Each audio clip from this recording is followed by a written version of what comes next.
Good morning and welcome to the Daily Light Devotion. I hope all of you had a wonderful Monday. Looking forward to today, the 19th of August. Today, we're going to look at Acts chapter 18, verses 12 to 16. The title of the devotion is God's Protection in Opposition. So, we looked at yesterday that Paul was preaching to the Gentiles because the Jewish people in Corinthian had rejected the message of Jesus Christ. And today we're going to look at how Paul's ministry, which was fruitful in Corinth, faced kind of inevitable resistance. Uh, and we see in these verses that in the time of opposition escalates, even it went up to legal action. We're going to look at it today.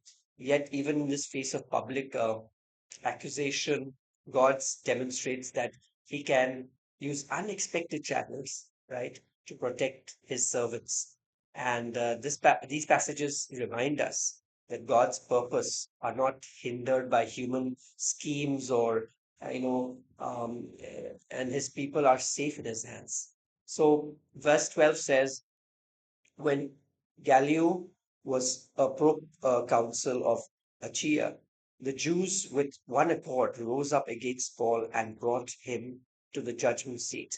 The religious leaders united against Paul, right, seeking to stop his ministry through governmental pressure and intervention. So we can expect, when we're preaching the gospel, resistance in different forms, right? Opposition can come from both social pressure and legal channels, but you know, God remains in control of the outcome if He's telling you to go there and do what we're doing, God's work, right? Verse 13, saying the fellow pursuers meant to worship God contrary to the law. So Paul is accused of promoting unlawful worship, a serious charge meant to discredit and silence him. So we need to stand firm in the truth when false charges arise, right? Remember that God defends those who honor him and listen to him and do what he's telling us to do.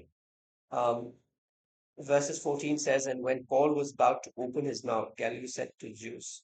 So basically, what happens is Paul prepares to defend himself, but God intervenes through Galilee before Paul utters a word also. So we need to trust God to go before us. Sometimes he speaks on behalf of us before even we can prevent a case. And it says, verse 15 says, but if it is a question of words and names on your law, look at yourself, for I do not want to be the judge of such matters. So Galileo refuses to entertain religious disputes, preventing the legal system from being weaponized against the gospel. So we see God's hand in an unlikely place. He uses even the unbelieving leaders to shield his work. And verse 16 says, and he drove them from the judgment seat. This case is thrown out, and the crowd against Paul is dispersed. So we need to rest in God's verdict, right? When he says case dismissed, no earthly power can overtake or change that. And that is the encouragement that each one of us have. We've got to trust God and know that God has told us to do this, and He's going to protect us because he is sovereign and he is someone who will, not let his servants or his own people who are faithful and obedient to him go out in shame, right? So, what are some of the life applications that we can take from these verses? We need to expect opposition, even from influential people or systems. One of my mentors recently told me I prepare myself for persecution when I'm preaching the gospel more than the blessings, right? So I know that when opposition will come and persecution will come, because Jesus said it, they come against him. You know, uh, me, they don't come against you. So we need to understand it's not a personal thing when we're preaching Jesus, it's about him.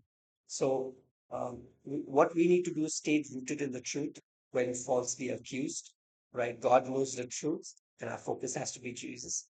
Trust that God can speak for us before even we respond. And we need to recognize His protection even through unexpected sources. And finally, we need to rest in God's verdict over our life and ministry rather than what people think. So I want to encourage you. God is not our only defender, He's our advanced advocators, right? He works ahead of us, even in the rooms we haven't entered yet, and in the decisions we don't control. But we have to know that that's God's nature, right? And we need to expect that.